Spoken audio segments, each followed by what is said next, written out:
Dear Papa Dudut, magandang araw po sa inyo at sa mga tagapakinig.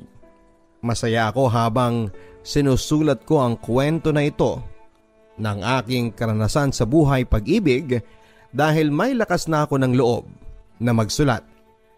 Dahil isa ako sa mga nakausap mo ng live sa Papa Dudut Vlog.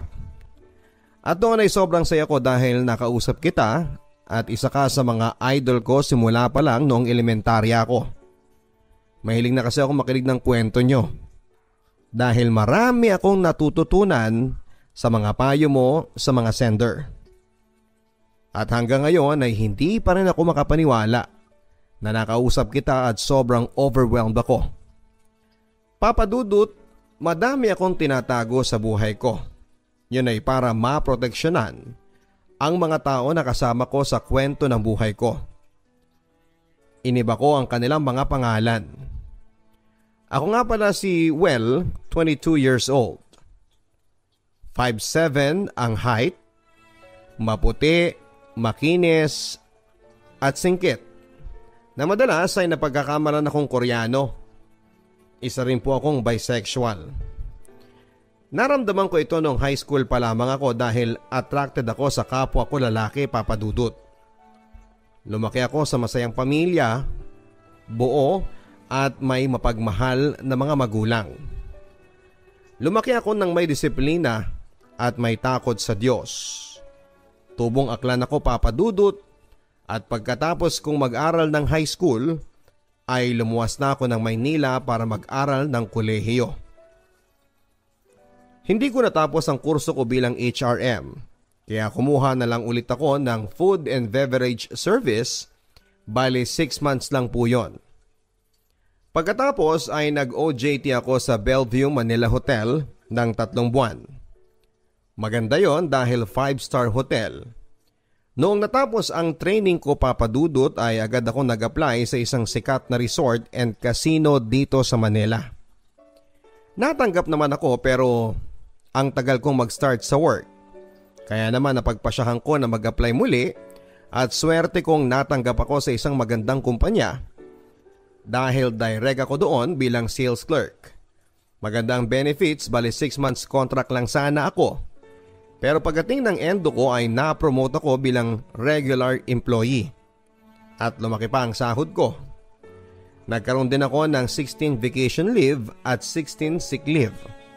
Kaya nakakapagbakasyon ako sa probinsya at may 2 day off pa sa isang linggo. Papa Dudut, habang tumatagal ako sa work ay nagiging kilala na ako sa department dahil na rin sa palakaibigan ako. At nakikisama talaga ako at karamihan sa mga kasama ko ay magaganda at gwapo. Siguro isa na ako doon dahil yun naman talaga ang unang qualification bilang sales clerk. Pag lunch break ko, may mga kasabay akong kumakain at minsan ay mag-isa lang ako. Isang beses kumain ako ng maaga dahil hindi rin ako nakapag-almusal pag alis ng bahay. Pagpasok ko ng locker para kunin ang wallet ko ay may nakita akong bagong bisor ng ibang department. Magkasing tangkad lang kami, Papa Dudut. Maputi lang ako sa kanya ng konti pero ang ganda ng mukha niya. Baby face at parabang inosente kung makatingin. Pati ang labi nito ay mapula. Namangha ako sa kanya lalo na at napakatahimik niya. At madalas siyang mag-isa kapag oras ng break. Kaya mas naging interesado pa ako sa kanya at gusto ko siyang makilala. Kaya pasimple akong lumapit sa kanya para tumabi at tingnan ang pangalan sa ID niya. At agad ko naman yung na-search, Papa Dudut, sa Facebook. Jarvie ang pangalan niya. Pagdating ko ng bahay ay inad ko siya. At kinabukasan ay na-accept niya ako at nagpakilala naman ako sa kanya. Agad naman siyang nag-reply ng kilala ba kita. Ako nga pala si Well, taga MS Department. At doon nagsimula ang conversation namin. Napagpasyahan namin na kumain sabay ng lunch break. At doon nga ay mas lalo pa akong nagkagusto sa kanya, Papa Dudut. Unang-una dahil magkasing edad lang kami at magka-birthday pa. Jarvie, sabay pala tayong pinanganak. Baka tayo ang meant to be. Ang biro ko pa nga sa kanya. Tumawa naman siya at sabay sabing, baka nga, natatawang sabi nito sa akin. Lahat ay ginawa ko sa kanya, Papa Dudut. Dumating pa sa point na nilulutuan ko siya lagi ng paborito niyang ulam. At nilalagay ko yon sa locker niya dahil binigyan niya din ako ng susi sa locker niya. Kaya nakikita ko yung laman ng bag niya. At minsan ay palihim na tinitignan yung sipi niya. Kung sino ang mga kateks niya at wala nga akong nakikitang kateks niyang babae. Ang sabi niya sa akin ay wala siyang GF. Kaya wala siyang ibang katekst. At totoo naman pala. Palagi na kaming nagsasabay kumain, Papa Dudut. At naghihintayan na kami para sumabay umuwi. Napansin niyo ng mga kawork ko. Kaya naman madalas na tinutokso nila ako. Nawala na raw akong time sa kanila. Minsan nga ay sinundo ako ni Jarvis sa area ko para kumain. Ang sabi ng mga kasama ko ay kumain na raw ako. At pabalik na raw. Pero ang totoo niyan ay nasa loob lang ako ng stock room para kumuha ng order. Kaya naman hindi kami nagkasabay kumain. Kaya ang siste, nagtampo ako sa kasama ko. At sinabihan sila pero hindi ko alam kung nagsiselos ba sila. Hindi na kasi ako nakakasabay sa kanila, maging sa pagkain at paglabas para magbanding. At habang tumatagal nga, Papa Dudut, ay lalo akong nade-develop kay Jarvie. Sa kanya na umikot ang buhay ko. Masaya ako kapag nakikita ko siya. Marami na kaming bonding tulad ng panonood ng sine, panonood ng paglubog ng araw sa seaside sa MOA habang nagkwekwentuhan, at hindi ko rin makalimutan na nag-inom kami. Nalasing ako ng sobra at nagsuka. Pero siya ay parang wala lang. Hindi yata tinamaan ng alak. Sa bar kami noon at nakatitig ako sa kanya. Ang sabi ko sa kanya, Jarvie, alam mo naman di ba na sobrang mahal kita? Nagmumukha na nga akong tanga eh. Nag-iwan ako ng letter sa locker mo. Pero hindi mo naman pinapansin yon. At pati sa mga kaibigan ko, nawala na yung atensyon ko sa kanila. Lumayo na sila sa akin dahil puro na lang daw ikaw ang iniisip ko. Habang nagsasalita ako ay tumutulo ang luha sa aking mga mata, Papa Dudut. Well, sa ngayon hindi ko pa alam. Naguguluhan din ako at natatakot na makipagrelasyon sa ganito. Bakit ka natatakot, Jarvie? Dahil ba sa ayaw mong mahusgahan dahil ayaw mong aminin na nahuhulog na ang loob mo sa akin? Tanggap ko naman eh. Kung gusto mo, isekreto na lang natin ang relasyon natin. Pero imbis na sagutin, Papa Dudut, ay sinabi na lang niya sa akin na mag-usap na lamang daw kami pag hindi na kami nakakainom. Kinabukasan, Papa Dudut, ay nahiya na akong humarap sa kanya. Siguro mga 3 araw na hindi kami magkasabay kumain at umuwi hanggang sa nakatanggap ako ng message galing sa kanya. Ang sabi niya ay sabay kaming umuwi at hinintay nga niya ako. Sa daan, Papa Dudut, ay marami kaming pinag-usapan. Tungkol sa birthday namin na sabay kaming magse-celebrate sa 21st birthday namin at debut namin yon. Sa araw ng birthday namin ay nag-leave ako at siya naman ay nag-half day sa work. Habang hinihintay ko ang kanyang paglabas, ay bumili muna ako ng cake. Bumili rin ako ng kwinta sa silverwork para ipanregalo sa kanya. At yun nga ang nangyari, Papa Dudut. Kinausap ko din ang bar na lagi naming pinupuntahan, na bago mag-alas 12 ay ilalabas nila ang cake na binili ko at magpapatugtog ng happy birthday. Mabuti naman at pumayag sila. Pero si Jarvie ay sobrang gulat sa mga nangyari at medyo nahiya siya kasi pinagtitinginan kami at humihiyaw ang mga tao sa bar. At yung iba ay kumakanta pa ng happy birthday.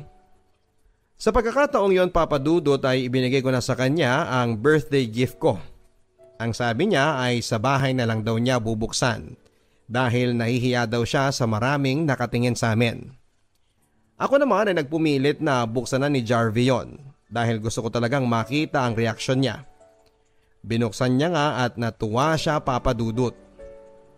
Well, baka mahal to ha. Gumastos ka pa para sa akin. Sa loob-loob ko papadudot ay okay lang kung mahal ang bili ko noon dahil gift ko naman sa kanya. Habang nag-uusap kami ay nakatitig siya sa mukha ko at nagsabi ng sobrang nagpapasalamat ako sa iyo dahil napakabait mong tao. Alam mo ba na first time ko na may kadate yung ganito at ang swerte ko dahil parang ang special ko sa iyo, At sana kahit na ganito lang tayo, hindi ka magbabago, Happy birthday din. Sa mga sinabi ni Jarvie ay napaiyak ako dahil na-appreciate niya ang lahat ng ginagawa ko sa kanya. November 22, 1997, ang araw ng birthday namin, Papa Dudut. Nagulat na lamang ako dahil simula noon ay hindi ko na siya nakikita pang pumasok. Wala ding text hanggang sa matapos ang buwan. Kaya tinanong ko ang kasama nila. Ang sabi sa akin ay hindi na raw nag-renew ng kontrata si Jarvie. Dahil doon ay nagulat ako. Agad ko siyang tinawagan. Hello Jarvie, hindi ka na pala napasok Bakit hindi mo man lang sinabi sa akin? Umiiyak ako habang nauutal na magsalita. Pasensya ka na ha. Alam kong ayaw mo namang malayo sa akin At alam kong masasaktan ka kaya hinayaan ko na lang na hindi magpaalam sa'yo. At mamayang hapon pala, uuwi na ako ng Tarlac, Mas lalo akong napaiyak sa mga sinabi niya, Papa Dudut. Ang sabi ko sa kanya, hintayin niya ako bago umuwi at mag-uusap muna kami. Doon ko nalaman, Papa Dudut, ang katotohanan na may GF na siya sa probinsya. Kaya naman gusto na niyang umuwi doon. Sana hindi magbago ang tingin mo sa akin. Hinawakan ko lang siya sa balikat at sabay sabi na huwag kang mag-alala, Jarvie. Kung may problema ka, nandito lang ako at tawagan mo lang ako. Sana maging masaya ka doon at ingat ka palagi. At kahit sobrang sakit ng nararamdaman ko ng mga oras na yon, ay hindi ko yon pinahalata sa kanya, Papa Dudut, na parang gusto ko nang umiyak. Pinilit kong maging masaya sa trabaho ko. At hindi pinahalata sa kahit na sino na madalas akong nagiinom sa bar na palagi naming pinupuntahan noon. Hanggang makalipas ang ilang linggo. Tinawagan ko si Jarvie sa cellphone niya at babae ang nakasagot. Hindi ko masyadong maintindihan kasi ang unang salita niya ay salita sa Tarlac hanggang sa nagtagalog na siya. Hello po, si Welto, kaibigan nga pala ni Jarvie. Kumusta po siya? Wala siya dito. Nanay niya to. Andun siya sa mga barkada niya nakikipag-inuman. Gusto ko na nga siyang bumalik dyan sa Maynila Buti pa dyan, matino. Ikaw pala yung kaibigan niya na si Jarvie dyan sa Maynila. Nakwento ka na niya sa akin. Lagi ka raw nagluluto ng ulam at mabait ka daw sa kanya. Inalagaan mo din daw siya nung nilagnat siya. Natuwa naman ako sa mga sinabi ng mama ni Jarvie, Papa Dudut. Naikwento na pala niya ako sa mama niya. Nang mga panahon na yon, Papa Dudut, ay hinayaan ko muna si Jarvie. Hindi ako nag-text sa kanya o tumatawag. Gusto ko na kasing makapag-move on sa kanya kaya naghanap ako ng mapaglilibangan. At nakita ko sa Facebook ng wall ko na may mutual friend kami na inad ko. Walang iba kung hindi si Axel. At agad naman niya akong inaccept. Hi po, nag-reply naman siya ng hi din. Doon nag-start ang conversation namin. At napagpasyahan namin na mag-meet. Medyo takot ako kasi hindi ko pa siya nakikita sa personal. Hindi ko din ugali ang nakikipag-meet kung kani-kanino. Pero gusto ko talaga makalimot at magkaroon ng bagong makakausap. Pagkatapos ng trabaho ko ay nagkita nga kami ni Axel. August 11 yon, 2019. Sa Guadalupe sa fast food at doon ay nauna na ako. At nag-order ng pagkain namin. Maya-maya pa ay dumating na siya. Hi, I'm Axel. Sabay kamay sa akin. Ako nga pala si 22 years old. Ang sabi ko. May lahi ka bang Koreano o Chinese? Kasi ang singkit ng mga mata mo. At ang puti mo pala. Ang sabi ko naman ay hindi. Pero sa side ng lola ko, talagang mga mapuputi sila. Sabay ngiti ko. At doon ko nalaman na malaki pala ang agwat ng edad namin. Dahil 41 na siya at may asawa na at 3 mga anak. Ipinakita niya yung picture ng baby niya. Ang cute naman, ang sabi ko. Mana pala sa iyo ang pogi ng anak mo. Mabuti na lang Papa Dudut at pumayag siyang makipagkita sa akin. Marami kaming napag-usapan tungkol sa ex ko. Ang sabi pa nga niya baka panakipbutas ko lang daw siya para makapag-move on. Ang sabi ko naman ay gusto ko lang na may makausap. Sa totoo lang Papa Dudut ay humanga agad ako sa kanya dahil sa ganda ng boses niyang makipag-usap. At hindi halata sa kanya na 41 na siya dahil mukha lang siyang 30. At kahit chubby siya ay cute siya Papa Dudut. Nagji-gym din siya kaso nga lang may asawa na siya at sabi niya sa akin, para ko na raw siyang tito dahil lang bata ko para sa kanya. Sa akin ay okay lang dahil naniniwala pa rin ako na wala sa agwat ng edad yon. Kung mahal mo ang isang tao, kaso nga lang may asawa na siya.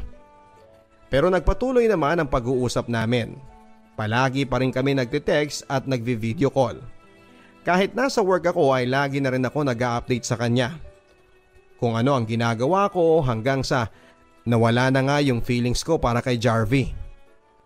At aaminin ko sa inyo na napamahal na sa akin si Axel. Bawat kilos ko ay pinapaalam ko sa kanya. Namasyal din kami sa may Venice sa McKinley Taguig at doon ay sobrang saya namin. Marami kaming picture bonding at umamin ako sa kanya tungkol sa feelings ko. Habang nakatayo kami at nakatingin sa tubig at may mga taong namamasyal. Axel, alam mo salamat sa iyo at napasaya mo ko ulit. Nawala na yung lungkot sa buhay ko. Naging makulay ang buhay ko simula nang makilala kita. Hindi ko alam kung tama ba tong nararamdaman ko dahil may pamilya ka na Axel. Mahal na kita. Sana matanggap mo ko well. Kung kaya mong tanggapin at kung maiintindihan mo ang sitwasyon ko dahil hindi ikaw ang magiging priority ko, alam mo namang may pamilya na ako. Okay lang sa akin. Dahil mahal na kita. Iintindihin kita, ang sabi ko pa sa kanya. Noon naman ay tinanong ko siya kung ano pala ang magiging tawagan namin. Ang sabi niya ako raw si Meow Meow at siya naman ay si Aw Aw. Yon ang tawagan namin para maiba. Pumayag naman ako. Dahil yon ang gusto niya Papa Dudut. Nang umuwi na kami ay sa van kami sumakay at sa gilid kaming dalawa, bilit kong hinawakan ang kamay niya para ma-holding hands yon. Wala namang nakakakita sa likuran namin. Nagpatuloy pa rin kami sa paglabas-labas Papa Dudut. Pero hindi pa kami opisyal na magjowa dahil takot pa ako at nakokonsensya lalo na sa asawa niya. Sinamahan ko siyang mag-asikaso ng BIR niya para sa requirements sa work niya bilang call center. At nagulat pa kami dahil nandun yung nanay-nanayan ko sa work, nagkasabay kami. Kaya naman nagulat ito kung hindi ba raw ako pumasok. Ang sabi ko naman ay sinamahan ko ang pinsan ko mag-asikaso sa work niya. Hindi ko muna sinabi ang tungkol sa amin ni Axel na hindi talaga kami magpinsan. Dahil para na rin sa kagustuhan niya maging private yon. At yun na nga, maghapon kami sa BIR dahil sa haba ng pila. At nang matapos yon ay kumain kami sa isang fast food. Ang sabi ko sa kanya, magkamay kami, total ay only naman ang kinakain namin. Kaya naman nagulat siya na first time niya raw magkamay sa isang fast food. Natuwa naman ako doon dahil ako ang kasama niya. Isang araw ay napagpasyahan namin na pumunta siya sa apartment ko sa araw ng day off ko yon. Sinundo ko siya sa MRT Taft Station dahil hindi raw niya kabisado pumunta sa apartment. At doon nga Papa Dudut ay naganap ang hindi ko makakalimutan. Pagdating namin ng apartment, ang sabi ko ay mag-aayos lang ako na makakain namin. Pero ang sabi niya ay mamaya na lang daw muna at magpahinga muna kami. At yun na nga, Nagpahinga muna kami sa kwarto. Pero nagulat na lamang ako nang kinis niya ako sa labi ko. Ginantihan ko din siya hanggang sa uminit pareho ang katawan namin. At may nangyari na nga sa amin, Papa Dudut. Yun ang first time ko, Papa Dudut, dahil wala namang nangyaring ganon sa amin ni Jarvie. Pagdating sa amin ay kiss lamang. Alam naman yun ni Axel na siya ang unang nakagalaw sa akin. Naging saksi ang 4 na sulok ng kwarto na yon sa nangyari sa amin at nakita ko sa mukha ni Axel na sobrang saya siya. Lalo na nang nalaman niya na virgin pa ako. Natulog na lang kami na magkayakap ni Axel at pagkagising namin ay naulit na naman ang nangyari sa amin. Para kaming mapusok na sabik sa bawat isa. Pagkatapos noon ay kumain kami at uminom siya ng beer. Ang sabi ko sa kanya ay kung masaya ka ba, aw-aw. Oo naman, meow-meow. Sobrang saya ko. Lalo na at virgin ka pa pala. Natatawang sabi niya. Ako naman, Papa Dudut, ay medyo takot na masaya dahil siya ang unang nakagalaw sa akin, ang taong mahal ko. At masaya ako sa nangyari sa amin kahit na malayo ang agwat ng edad namin. Sobrang mahal ko siya. Hindi lang isang beses kundi maraming beses na may nangyayari sa amin, Papa Dudut. Madalas na rin akong pumupunta sa kanila pag wala ang kapatid nito sa bahay. At doon kaming dalawa nagbabanding. At nagluluto siya at hindi ko makakalimutan yung lumpiang Shanghai na masarap ang pagkakaluto niya. Ang sabi pa nga niya ay magbenta raw kami. Ako raw ang bahala sa pagtitinda at siya ang tagaluto. Natawa na lang ako, Papa Dudut. Pagkatapos naming kumain ay nagpatugtog pa siya ng kanta na Tell Your Heart to Beat Again. Para akong babae sa ginawa niya, Papa Dudut.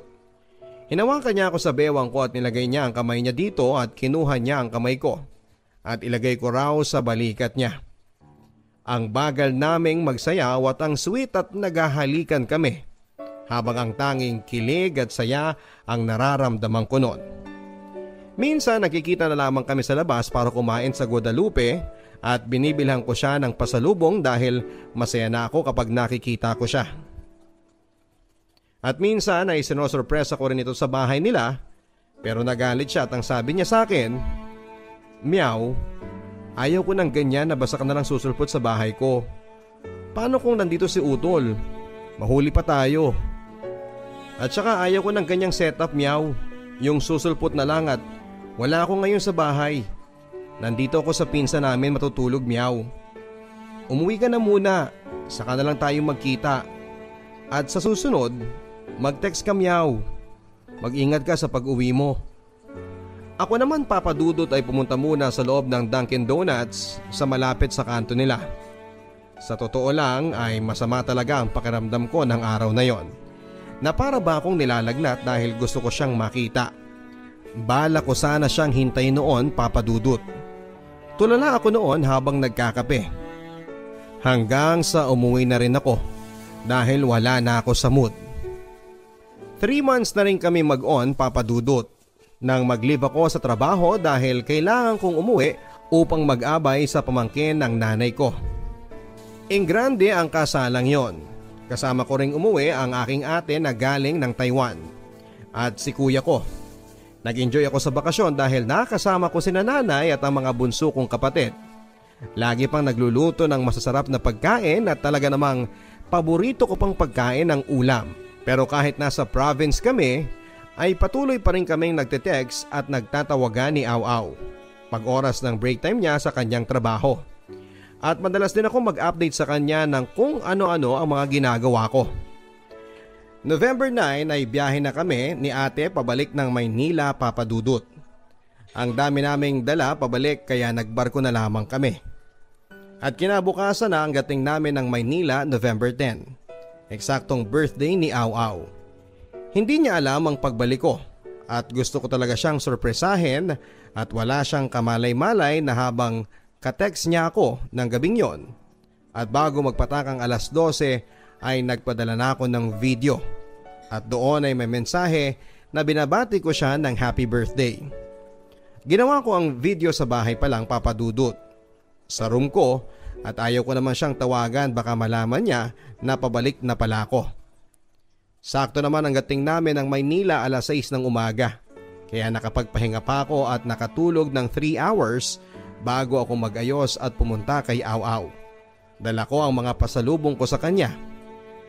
Mas dumami yon dahil nadagdagan ang mga tsokolate galing Taiwan at may mga pagkain na ipinagmamalaki sa aming probinsya. Bumili din ako ng cake at nakasakay na nga ako sa van at noong malapit na ako sa kanila ay tumawag ako sa kanya. Hello Aw. Good morning. Happy birthday mahal ko. Kagigising mo lang ba?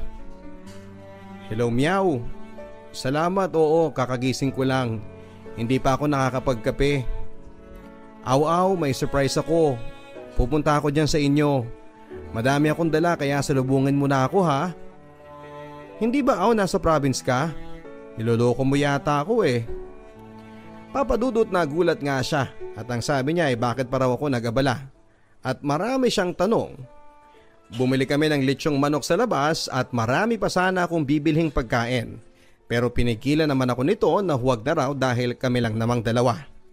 Naawa ako sa kanya noon, buti na nga lang at humabol ako sa birthday niya dahil wala talaga siyang kasama. Yung kapatid niya ay nasa trabaho naman. Pagkatapos ko siyang kantahan ng happy birthday song ay kumain kami at sumayaw kaming dalawa ng sweet song. Ang saya-saya naming pareho. Panay akong yakap at halik sa kanya at ganon din siya sa akin. Meow meow. Salamat at napasaya mo ko ngayong araw. Salamat at nandiyan ka.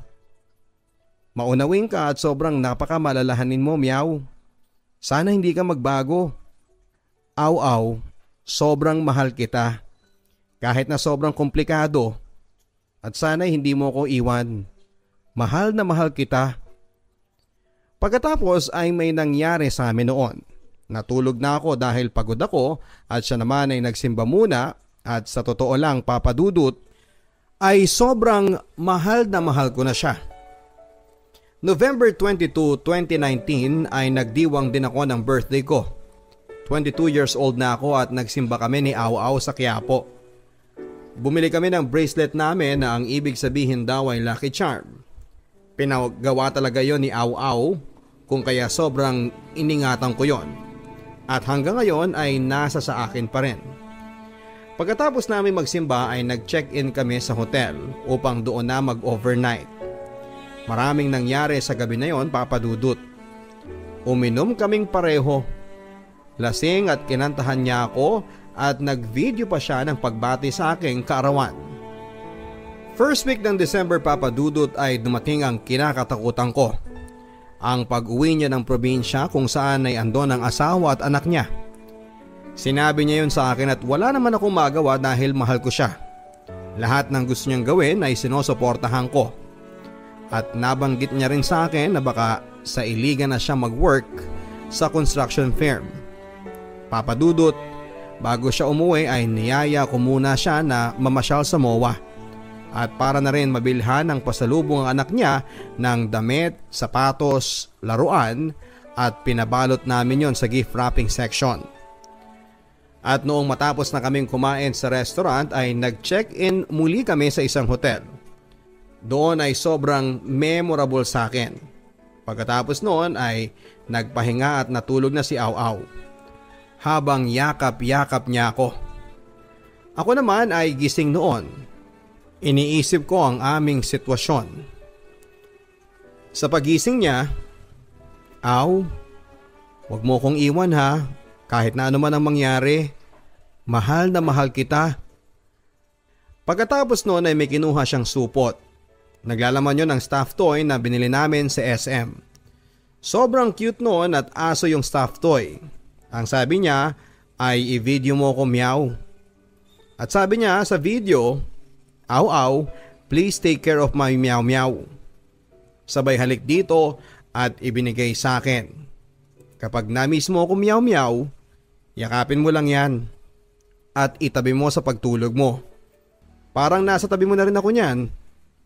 Salamat Meow ha. Andiyan ka lagi para sa akin. Sabay yakap niya sa akin. Noong nasa province na si Au Au ay nag-text siya sa akin na natapilok siya sa barko at namamaga pa raw ng sobra ang kanyang paa. Nag-worry ako papadudot dahil nang sumunod na araw ay kamay naman niya ang naaksidente sa motorsiklo. Kaya ang ginawa ko ay mas napadalas ang pagtitext ko sa kanya. At minsan pag andun siya sa bahay ng nanay niya ay tumatawag din ako sa kanya. Hanggang sa pag first monthsary namin ay nag-celebrate ako noon. At kahit nasa probinsya ay sinosurpresa ko pa rin si Au. Bumili ako ng regalo sa kanya sa SM, bali branded na perfume yung Polo. Medyo may kamahalan yon pero okay lang dahil sigurado ako na magugustuhan niya yon. Bumili din ako ng character shoes na nakita namin dati na alam kong gusto niya. Pagka uwi ko ay nagpaprint pa ako ng mga pictures namin at bumili ako ng mga balloons at kung ano-ano pa at nag-set up din ako sa room. Natuwa naman ako sa resulta. Au Au, happy monthsary, mahal na mahal kita. Nagustuhan mo ba ang surprise ko sa'yo? Eto nga pala mga gift ko. Pagbalik mo na lang buksan ha. O meow, nakakagulat naman yan, ang daming pictures.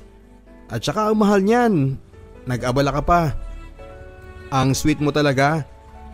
Thank you for the love ha. Sinabi din sa akin ni Au Au na pabibinyagan niya ang bunso niya. At kukunin akong ninong ng anak niya. Kaya natawa ako. Ang sabi ko ay magiging mabuti akong ninong hanggang sa paglaki ng inaanak ko. Lumipas ang ilang buwan at araw. Hanggang sa dumalang na siyang mag-text sa akin at ang sabi niya ay andyan daw ang misis niya. At baka mahuli kami. Kaya naman na-stress ako ng sobra. At dahil na rin sa pagkamiss ko kay Au Au ay madalas akong nasa loob ng kasino. Noon ay naging adik ako sa paglalaro. Nawiwili ako at nalulustay ko ang pera ko at minsan sa bar ay mag-isang nagiinom at parang baliw na rin. Na tumutulo na lamang ang luha ko ng mag-isa. Napapaiyak ako dahil sa sobrang pagkamiss ko kay Au Au. At ayaw ko siyang mawala kahit na may asawa na siya ay tanggap ko yon. Kahit na magmukha akong tanga ay wala na akong pakialam. Hanggang sa tumawag siya sa akin. Ang sabi niya ay wag ko munang ipadala sa package ang mga nabili ko dahil luluwas na siya ng Maynila at magkita na lamang kami. Kaya naman na-excite ako doon. Ang dami kong text sa kanya. Gusto ko pa nga siyang sunduin sa terminal, gusto ko siyang yakapin ng mahigpit. Au Au, sabik na akong makita ka. Pero sa dami ng text ko ay hindi naman niya nire-replyan yon. Maging ang mga tawag ko ay pinapatay din niya. Lalo tuloy ako na stress. Nag-isip ako ng sobra kung bakit ganon ang nangyayari. Okay lang kaya si Au ngayon? Nagdasal pa ako na sana kung ano man ang ginagawa ngayon ni Au Au ay wag sana siyang pabayaan. Baka may problema siya at sana ay makayanan niya papadudot. Sobrang miss ko na si Au Au. Sana'y magparamdam na po siya kahit sa text man lang. Hanggang sa may nakita ko sa Facebook na iba na ang pangalan pero mukha niya ang profile. Tinignan ko yon at hindi ako nagkakamali. Para akong detective kung mag-imbestiga papadudot. Nandito na si Au Au sa Maynila at nakapagpasyal na kung saan. At may kasama siyang lalaki. Alam ko na gay yun dahil halata naman magkasama pa sila sa bahay. Sobrang iyak ko ng oras na yon. Maging pagkain ay hindi ko na rin magawa pa. Minabuti ko na magpunta ako sa Bulacan dahil awang-awa na ako sa sarili ko. Doon ay hindi ko ipinakita na sobrang bigat ng problema ko. Nagchat ako sa asawa ni Au at nagpakilala na kaibigan ako ni Au. At kuya pa nga ang banggit ko kapag sinasabi ko ang pangalan ni Au. Hi po, ninong po pala ako ng bunso nyo ate at kaibigan ko ang asawa mo. Magpapadala ako bukas ng pera, pambili at pandagdag ng grocery para sa inaanak ko. Ah, okay well, akala ko scam. Well, yung inaanak mo malaki na at mabait, malapit na mag-1 taon. Sa totoo lang papadudot, ay napakabait pala ng Mrs. ni Au at maalaga sa pamilya. Kaya naman nakonsensya ako sa mga nagawa ko. Naging madalas na rin noon ang pag-uusap namin. At nagpapadala din ako ng bags doon na nagustuhan naman niya. Ang mga gamit ng inaanak ko at kung ano-ano pa ay pinapadala ko din. At gusto rin ng Mrs. ni Au na magkita kami. Ang sabi pa niya ay pumasyal ako sa province nila para magkita din kami. At bala ko naman talaga yon hanggang ngayon. Ay palagi pa rin kami nag-uusap at hindi pa alam ng misis niya ang tungkol sa amin ni Au. Sa loob-loob ko ay gusto kong humingi ng tawad sa kanya. Alam niya ni Lord at kung ano man ang kaya kong maitulong ay gagawin ko yon para din sa inaanak ko. Si Au naman hanggang sa ngayon ay mahal ko pa rin. Pero hindi na katulad ng dati dahil ayaw kong agawan ng atensyon ng asawa at anak niya. Yung mga memories namin na masasaya ay nandito pa rin sa puso at isipan ko. Na habang buhay ko nang ititreasure at sana sa pagkikita namin ni Au Au ay okay na ang lahat. Wala na sana ang tampuhan at yung mga gift ko dati sa kanya na hindi ko pa naipibigay ay nakatago lang naman yon. At sana ay mabigay ko sa pagdating ng tamang araw ng pagkikita namin. At hihintayin ko yon dahil sobrang miss ko na si Au Au. At wala na akong tampo sa kanya. Lagi ko siyang pinagdarasal na sana ay okay lang ang kalagayan niya at masaya sana siya lagi. Au, kung saan ka man naroon at kung may tampo ka sa akin ay sana'y mapatawad mo ko dahil hindi ko yon kakayanin. Okay naman papadudod sa ngayon dahil masaya naman ako at abala sa akin sarili sa trabaho at kahit single ako ay mas napagtutuunan ko ng pansin at malapit ko nang mapatayo ang sarili kong business. Simula nang magkahiwalay kami ni Au Au hanggang sa ngayon ay wala na akong minahal pa. Papadudot, marami akong natutunan sa aking karanasan sa pag-ibig. Dapat pala pag-isipan ng mabuti kung ano man ang magiging desisyon, kung tama ba ito o mali dahil napakasarap mabuhay na wala tayong naagrabyado at inaapakan na tao dahil love is forgiveness. At yan ang kwento ko. Maraming salamat po sa inyo, Papa Dudut. God bless and more power sa inyong programa. Sincerely yours, Well. Mga kaibigan, maraming salamat po sa inyong walang sawang suporta sa inyong papa. We started airing stories on radio year 2008 and prior to that, sumabak din po tayo sa mga pagbabasa ng mga love stories sa ibang naunang radio station na pinanggalingan ko. In Metro Manila, tayo po ang may longest running radio FM drama, mga kaibigan. Pero dahil na rin po sa makabagong technology tulad ng YouTube and Facebook, nagbukas po ito sa akin ang ideya na hindi lang sa radyo isulit ang pagbibigay ng inspirasyon at advice kundi maging sa social media. Dahil na rin yan sa inyong walang sawang pagpapadala ng mga private messages na humihiling sa akin ng mga extensions. Kaya naman starting today, mapapakinggan nyo na po weekly ang mga original and exclusive stories na babasahin po ng inyong papa. Inedit at pinili ko po mismo ang mga istoryang i-feature natin sa social media. At kung mabibigyan ng pagkakataon ay may i-upload din natin to sa ibang platform. Pero bago po tayo magsimula sa pagbabasa, gusto ko po kayong i-invite na manood ng aking mga personal video vlog sa channel na ito. Natutuwa po ako sa mga pagbabasa ng mga comments ninyo. Siguradong maa-amaze po at matatawa kayo sa mga travel and personal vlogs ko. Samantala, sa mga gustong magpadala ng kanilang stories for exclusive playing sa social media, ipadala po ito via email sa papadudodstories@gmail.com.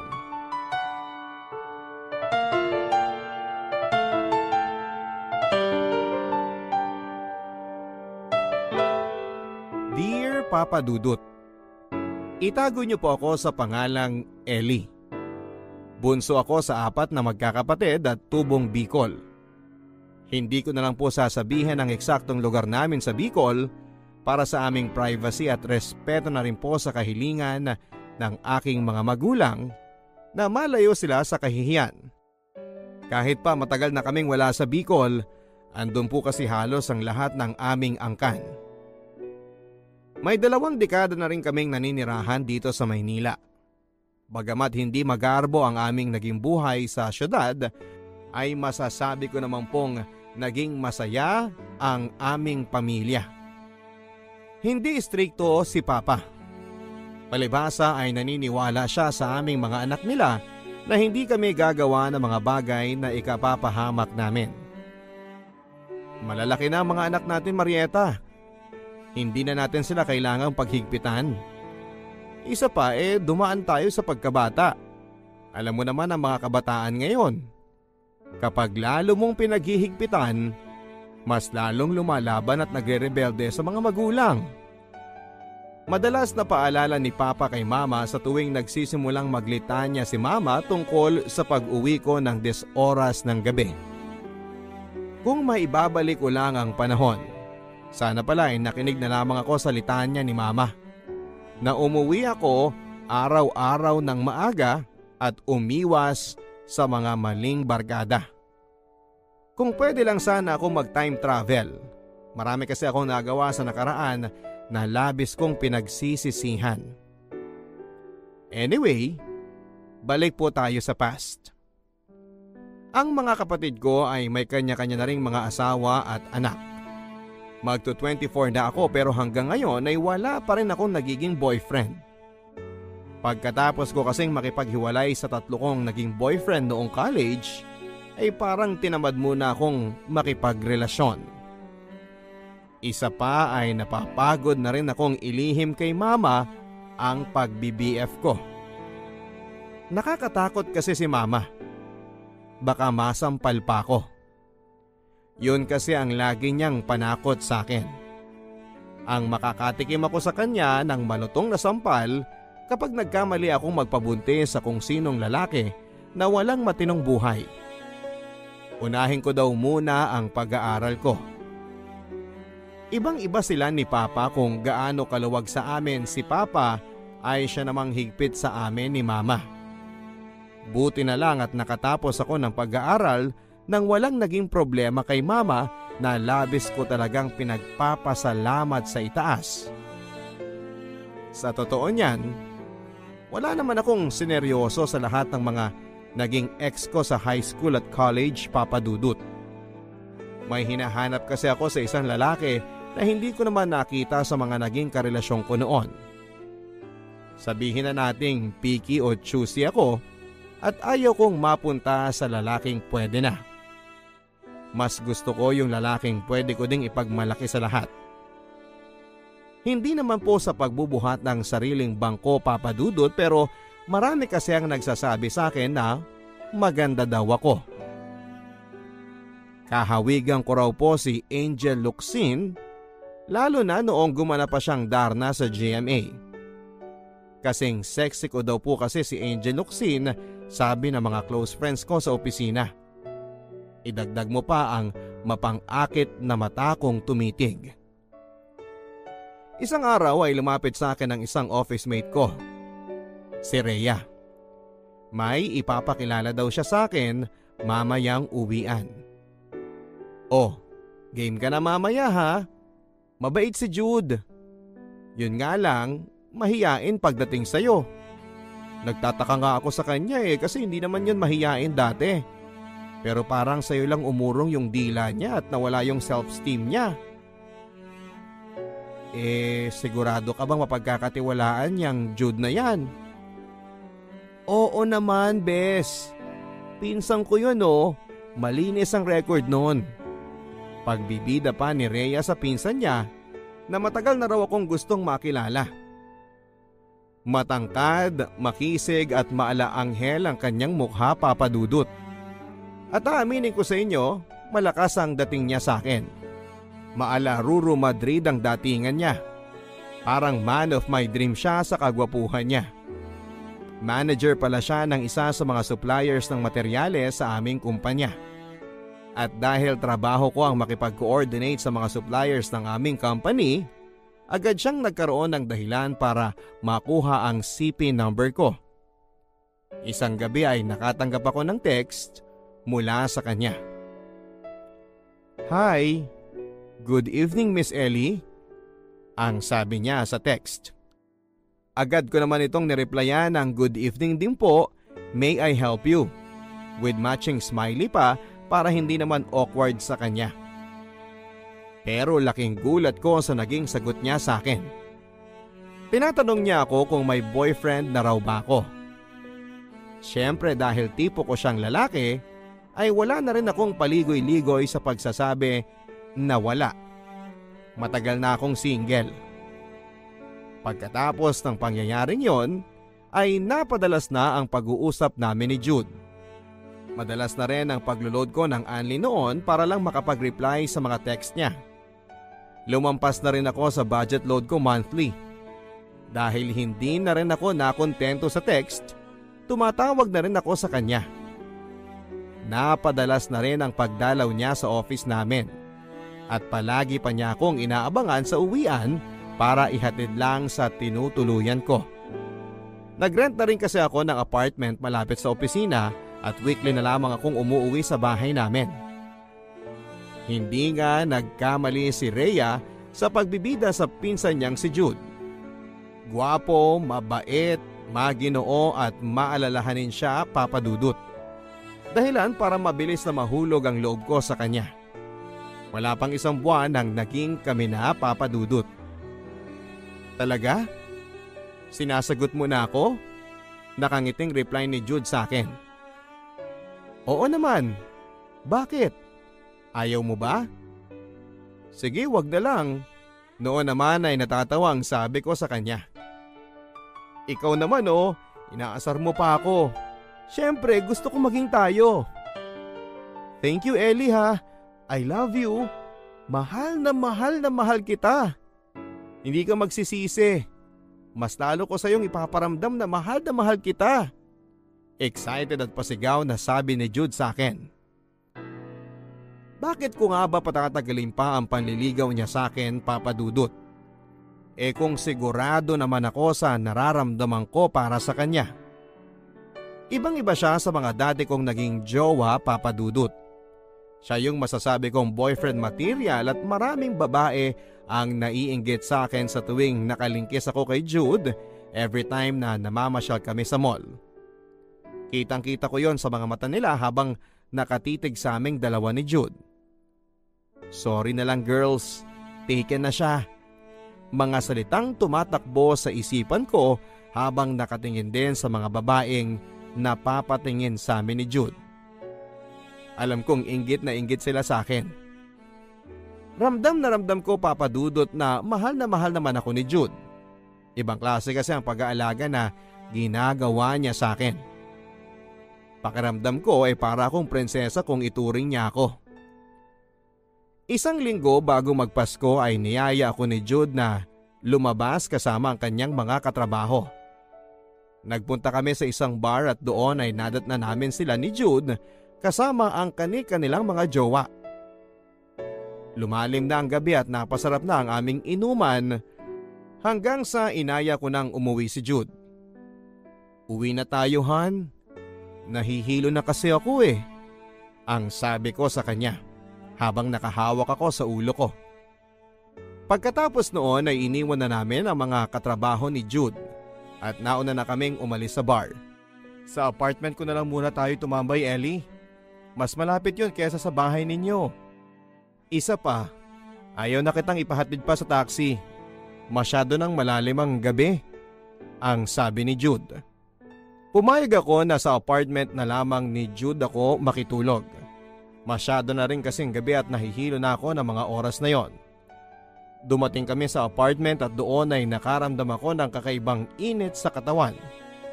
Dala marahil ng alak. Pinagbihis naman ako ni Jude dahil masyadong araw mainit ang suot-suot ko. Ang init pa rin talaga, Han. Iba ang effect sa akin ng alak, Jude. Parang namumula na yung buong katawan ko, ang sabi ko sa kanya. O sige, mag-shower ka muna para mahimasmasan ka. Teka ha, ikukuha lang kita ng towel sa loob. Sagot naman ni Jude sa akin. Sige Han, Iabot mo na lang sa akin yung towel sa loob ng shower room. Pahabol na sabi ko sa kanya habang papunta na ako sa loob ng shower room. Oh Han, bakit pumasok ka na sa loob ng shower room at bakit? Gulat at nagtatakang sabi ko kay Jude, Papa Dudut. Naputol na rin ang sasabihin ko sa kanya nang makita ko itong nasa harapan ko na wala na itong saplot. Pero imbis na sumagot si Jude ay niyakap niya ako ng mahigpit, Papa Dudut. Sinamahan na rin niya akong maligo sa shower room at doon ay may nangyari sa aming dalawa. Kakaibang experience yon at kakaibang saya ang aming pinadama sa bawat isa. Damang-dama ko ang init ng pagmamahal niya sa akin, Papa Dudut. Hindi ko expected na sa ganoong paraan pa pala may mangyayari sa aming dalawa. Bigla na lang akong nanghina at naniga sa mga oras na yon. Kaya naman hindi ko na rin napigilan si Jude at hinayaan ko lang siyang maangkin ang aking pagkababae. Nilunod namin ang aming mga sarili sa ligaya sa buong magdamag.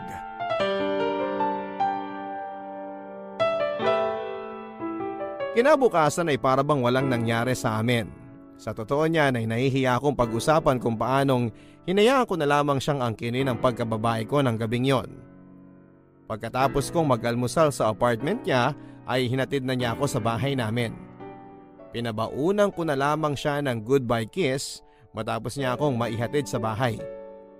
Kung may nagbago man sa relasyon namin matapos na may mangyari sa amin, Papa Dudut, ay yung mas lalo siyang naging sweet sa akin. At dahil dito ay mas lalo kong napatunayan, Papa Dudut, na deserving siya sa pagmamahal ko. Ibang-iba siya sa mga lalaking nakilala ko at nababalitaan ko. Nanatili ang respeto niya sa akin. Kahit pa may nangyari sa aming dalawa, pakiramdam ko pa nga minsan mas lalo pa yatang naging caring si Jude sa akin at dahil nga dito ay mas lalo akong naniwala sa kanya na siya na nga ang lalaking pinagkaloob ni God sa akin. Hindi lang isa, Papa Dudut, kundi maraming beses na may nangyari sa aming dalawa. Madalas kapag walang tao sa bahay o sa apartment nila, namin ginagawa yon. Naglalaan din ng budget si Jude para makapasok kami sa iba't ibang hotel sa Manila. Hanggang sa isang araw, nangyari ang isang bagay na hindi pa ako handa at hindi ko inaasahan.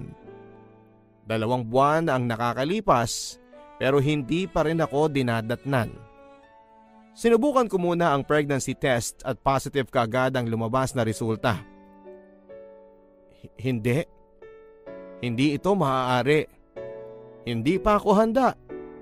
Ang sabi ko sa sarili ko. Hindi pwedeng magbuntis ako. Nanginginig na sabi ko sa sarili ko habang nakaharap pa ako sa salamin ng CR namin. Hindi ako maaaring magbuntis na si Jude ang ama, Papa Dudut, dahil pinagtapat na sa akin ang lahat ni Jude. May mas nauna raw siyang kinakasama at may anak na siya sa probinsya. Pero sa kabila ng lahat ng katotohanang bumulaga sa harapan ko ay pinili ko pa ring magbulag-bulagan, Papa Dudut. Hinayaan ko pa ring may mangyari sa amin ang paulit-ulit. Dahilan nga para mabuntis ako. Nag-iingat naman ako. Ang sabi ko pa sa sarili ko, umiinom kasi ako ng contraceptive. Ng mga panahon na naging active na ako sa kanya. Pero hindi pala sasapat yon, lalo na kung super active kami. Nagpa-check up ako sa doktor para makasigurado, Papa Dudut. At doon ko nga nakumpirma na buntis ako. Agad kong sinabi kay Jude ang balitang nagdadalang tao ako pero hindi ko inaasahan ang naging reaksyon niya, Papa Dudut. Tulad ng sinabi ko sa iyo noon, may kinakasama na ako sa probinsya, Ellie. Hindi ko pwedeng sabihin sa kanya na nakabuntis ako sa Manila dahil siguradong papatayin tayo ng mga kamag-anak ni Sheila. Gusto kong ipalaglag mo yung batang yan. Tutal, dugo pa lang naman yan. Pasinghal na sabi ni Jude sa akin. Ayaw niyang panagutan ang anak naming dalawa dahil hindi pa raw siya handang maging ama at nababahala siya para sa safety naming dalawa. Hindi daw niya alam kung paano ito ipagtatapat at sasabihin sa kinakasama niya sa probinsya. Para lang siyang timang papadudot, hindi ba? Hindi man lang niya kasi naisip lahat ng mga consequences na ito noong gumagawa pa lang kami ng bata. Isa pa, huli na niya bago ipinagtapat sa akin na may kinakasama na siyang iba. Kung kailan humaling na ako sa kanya. Mukhang planado talaga niya ang lahat ng ito. Nasabihin lang sa akin ang katotohanan kapag nabaliw na ako sa kanya. Wala na akong nagawa pa, Papadudod, kundi ang iyakan na lamang ang mapait na sinapit ng buhay ko sa piling ni Jude. Para akong binuhusan ng malamig na tubig noon, Papadudot. Ang inaakala kong tamang lalaki para sa akin ay siya palang sisira ng pangarap ko na magkaroon ng masayang pamilya. Sinubukan kong kausapin muli si Jude pero desidido na raw siyang hiwalayan ako. Susustentuhan na lamang daw niya ang bata sa kondisyon na mananahimik ako kung ayaw ko itong ipalaglag. Wala kang kwentang tao, Jude. Pinaasa mo lang ako na mahal mo ko. Galit na galit ako sa kanya, Papadudot, pero wala na akong ibang nagawa kundi ang iiyak na lamang ito at ipagtapat ko na lamang sa aking mga magulang. Wala na rin akong ibang naging balita pa kay Jude matapos ang kumpronta namin yon. Fast forward. Naisilang ko na nga ang anak namin ni Jude. Tinawagan ko siya para ibalita ito pero hindi ko na siya mahagilap. Ang sabi ng mga katrabaho niya, inilipat na raw si Jude sa Bataan para mamahala sa isang branch ng kumpanya nila doon. Napaiyak na lamang ako sa mga nangyayari sa akin. Hanggang sa wala ng luhang tumulo mula sa aking mga mata. Inaalala ko na lamang na may pamilya pa ako na handang sumuporta sa akin. Lumipas ang 1 taon at nagpatuloy ako sa pagtatrabaho para sa anak ko, habang sina mama at papa naman ay nag-aalaga kay Faith. Hindi naging madali noong una na ipagtapat ko sa kanila ang sinapit ko. Pero wala na rin silang nagawa kundi ang tanggapin ang katotohanan ito na eto nga ang sinapit ko ang maging isang disgrasyada. Tinutulungan din ako ng mga kapatid ko sa mga gastusin para sa anak ko. Hanggang isang araw ay nabalitaan ko na nandito na ulit si Jude sa Maynila. Pinuntahan ko siya para sabihin na wala siyang kwentang tao. Na kahit na anong mangyari ay hindi ko siya ipapakilala sa aming anak dahil ginusto niya na ipalaglag ito habang nasa aking sinapupunan. Maniwala ka sa akin, Ellie. Nagbago na ako. Nagawa ko lang yun dati dahil natatakot ako sa mga sasabihin ng kamag-anak ng kinakasama ko. Dahil may anak na kami. Isa pa, hindi sarili ko lang ang iniisip ko noon kundi ikaw. Natatakot ako na gawang ka nila ng masama, Ellie, at madamay ka. Hindi pa siya nakontento, Papadudot. Lumuhod pa siya sa harapan ko. Umiyak at humingi ng tawad sa ginawa niyang pag-abandona sa aming mag-ina. Nangako din siya na susuportahan niya ang pangangailangan ng anak namin at babawi siya sa akin at sa aming anak. At tulad ng isang mamon, Papadudot, ay lumambot ang puso ko. Napatawad ko naman kaagad si Jude dahil mukha naman siyang sincero sa mga sinasabi niya. Naging magaan at masaya ako sa mga oras na kapiling ko si Jude. Pakiramdam ko ay para akong pilay na nabigyan ng saklay. Bagamat hindi niya pwedeng makita ang aming anak dahil paniguradong magagalit sina mama at papa kapag nalaman nilang nakikipagkita ulit ako sa kanya, ay mahal ko pa rin talaga si Jude, Papadudot. Halos araw-araw kami magkasama at sa mga pagkikitang yon ay palihim na may nangyayari sa amin. Paulit-ulit. Araw-araw sa iba't ibang hotel na pwede naming marating.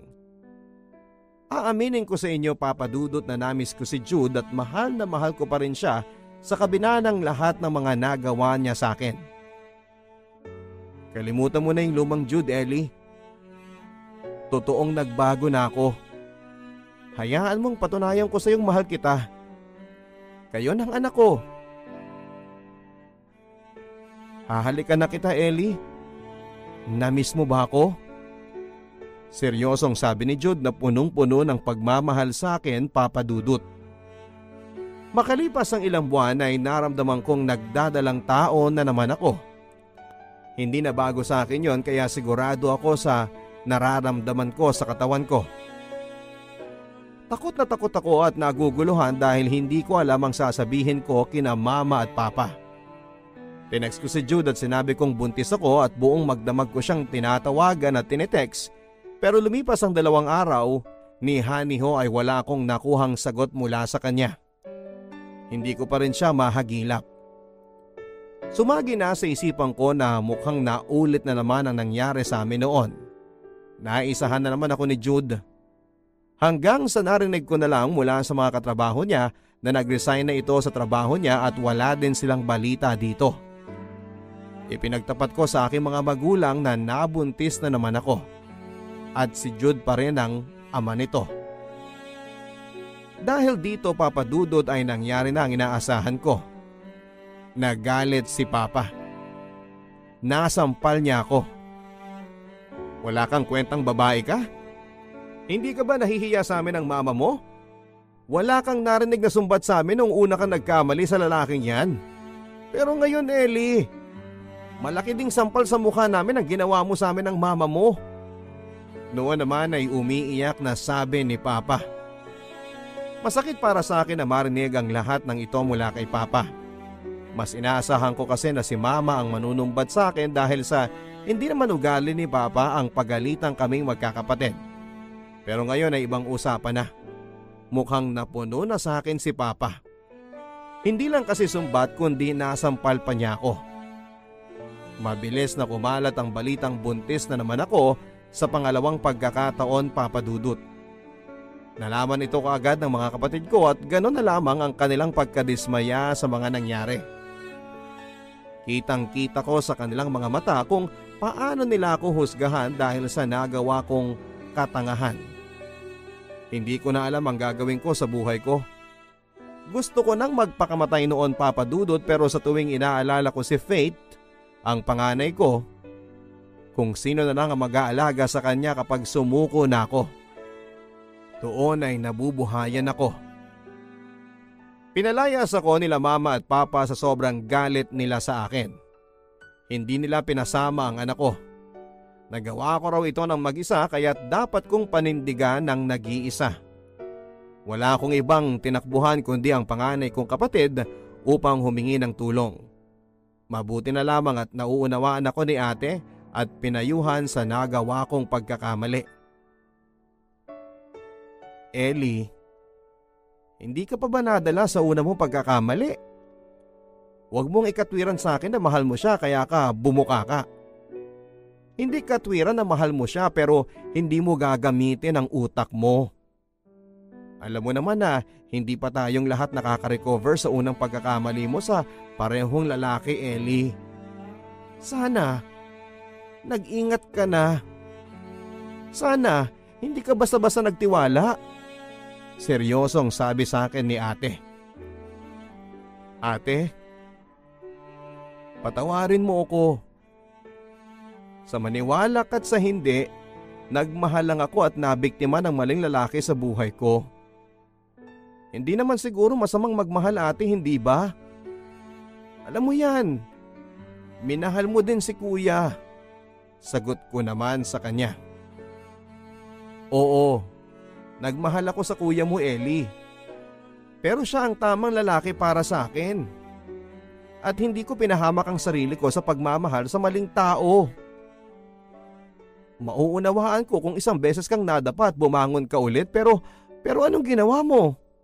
Nadapa ka ng isang beses, nginudgod mo pa sa pangalawang pagkakataon ng sarili mo sa koral. Dahil nagpauto ka na naman sa parehong maling lalaki. Masyado kang naging bulag at naging makasarili sa pagpapakalunod mo sa lalaking yan. Litanya pa sa akin ni Ate Kate, bagay na kinatahimik ko. Tumagos sa puso ko, Papa Dudut, ang mga pangaral na ibinigay sa akin ni Ate Kate. Tama siya. Hindi ako dapat naging makasarili sa pagtitiwala ko at pagbibigay kong muli ng sarili ko kay Jude. Naging maingat na dapat ako dahil hindi lang sarili kong kaligayahan ang dapat na iniisip ko, kundi pati na rin ang damdamin ng ibang tao na nagmamalasakit at nagmamahal sa akin, tulad ng anak ko at ng pamilya ko. Pero ano nga bang magagawa ko, Papa Dudut? Kundi ang maghintay sa himala ng langit na sana'y pabalikin niya sa akin si Jude na puno ng pagsisisi sa mga nagawa niya. Yung magbago sana si Jude at mag-mature na siya para ma-realize niya na ako yung babaeng sineseryoso. Pero hindi nangyari ang hinihingi kong himala, Papa Dudut. Makalipas ang ilang buwan ay isinilang ko na naman ang bunso kong anak na lalaki. Aaminin ko, Papa Dudut, mas nahirapan ako sa pangalawang pagbubuntis ko. Palibhasa ay wala kasi akong naging katuwang kundi ang Ate Kate ko lamang. Dito ko mas lalong na-realize ang kahalagahan ng pamilya na handang umagapay sa akin noon sa panahong kailangan ko ng suporta, pag-intindi at pagmamahal nila. Pero anong sinukli ko sa kanila? Mas inuna ko munang mabuhay sa pantasya na seseryosohin ako ni Jude. Isang araw ay sinubukan kong lumapit kina Mama at Papa. Nagbabaka sakaling napatawad na nila ako. Napaiyak na lamang ako sa tuwa nang salubungin nila ako kasama ang anak kong si Faith. Tuwang-tuwa silang makita nila ako at ang bunso kong lalaki. Kahit na anong mangyari, walang ibang tutulong at masiintindi sa iyo, anak, kundi kaming mga magulang mo. Patawarin mo kami ng mama mo kung naging matigas kami at natiis ka namin itong nakaraan. Pero hindi ibig sabihin noon, anak, ay hindi ka namin mahal. Gusto lang namin na magtanda ka na. Naluluhang sabi sa akin noon ni Papa. Noon naman ay hindi ko na nakayanang bumalong nang nagmamadali ang mga luha ko sa aking mga mata. Wala akong ibang nasabi at nagawa kundi ang yakapin sila ni na Mama at humingi ng sorry sa kanila. Ma? Pa, sorry po. Umiiyak na sabi ko. Napatawad ako ng pamilya ko, Papa Dudut, sa kabila ng lahat ng mga kasalanan at pagsuway ko sa kanila. Mas naniwala tuloy ako sa kasabihang walang magulang ang kayang tiisin ang mga anak nila. Ayon pa kay Mama at Papa ay hindi daw nila ako matitiis maging ang mga apo nila. Pero sana naman daw ay natauhan ako sa nangyari sa buhay ko at matutunang panindigan ang desisyong pinili ko dahil kahit kailan ay hindi ko na maibabalik ang panahong lumipas. Ito na ang simula ng bagong buhay ko, Papa Dudut. Nangako ako sa aking sarili na magpapakatatag, alang-alang sa aking mga anak. Kahit na iniwan na sila ng kanilang ama, ipaparamdam ko ang buong pagmamahal ko sa kanila at susubukang punan ang pagkukulang ni Jude bilang isang ama. Hindi ko na kailangan pang habulin si Jude, Papa Dudut. Ang mahalaga ay napatawad ako ng mahal ko sa buhay at nananatili pa rin silang nakaagapay sa akin sa kabila ng mga nangyari at mga pagkakamaling nagawa ko. Ang huling balita ko kay Jude ay nakademanda daw po ito matapos silang mahuli ng asawa ng bago nitong babae. Bukod sa nakademanda na, ay halos manghiram na raw po ito ng mukha sa aso matapos ipabugbog ng asawa ng babaeng kinalantari at nabuntis pa niya. Mukhang nagbibilang ng maraming panganay si Jude sa iba't ibang babae. Ang tanging hiling ko lang sa kanya ay mag-mature na sana siya. Hindi na siya bumabata at mas pinapaliit niya ang mundo niya. Sa ngayon po ay mas pagtutuunan ko na lamang ng pansin ang aking mga anak. Papalakihin sila ng maayos nang sa ganon ay maging mabuting tao sila pagdating ng panahon. Dahil ang mga anak ay regalo sa akin ng may kapal at hindi dapat isiping bunga lamang sila ng pagkakamali at katangahan. Para sa akin, sila ang pinakamagandang regalong natanggap ko sa buong buhay ko. Hindi na po ko sa inyo magtatago ng bagong detalye ng buhay ko. Meron pong bagong lalaki na umaaligid sa akin. Si Boyet, isang engineer. Gwapo, mabait at binata po si Boyet. Madalas din po ang pagkikita namin after ng work para lubos ko siyang makilala. Sana po sa pagkakataong ito ay si Boyet na po ang lalaking nararapat para sa akin. Aaminin ko na unti-unti na po akong nade-develop sa kanya. Ayaw ko lang pong magmadali muna. Gusto ko this time ay makilala ko muna siya ng lubos bago ako tuluyang mahulog sa kanya.